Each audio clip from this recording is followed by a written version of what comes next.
आमचे सर्व वारकरी या ठिकाणी देवाच्या पाठीमागं चालतात। खऱ्या अर्थाने वारी म्हणजे काय, वारी म्हणजे काय, देवाच्या पाठीमागं चालणं हा महत्त्वाचा मुद्दा असतो।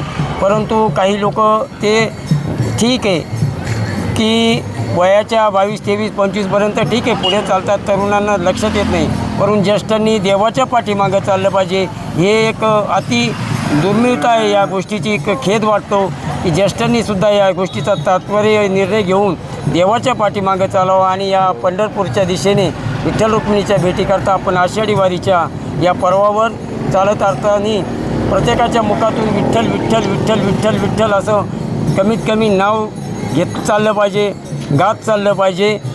या ठिकाणी तुमच्या आनंदवारीने या दिंडी क्रमांक 27 विनेकरी हरिभक्तपरायण केशवराव बाळासाहेब अनवट यांची मुलाखत घेतली, त्याबद्दल मी तुम्हाला या ठिकाणी धन्यवाद देतो, तुमचे अभिनंदन करतो, ऋण व्यक्त करतो। रामकृष्ण हरी माऊली, जय हरी। ओके।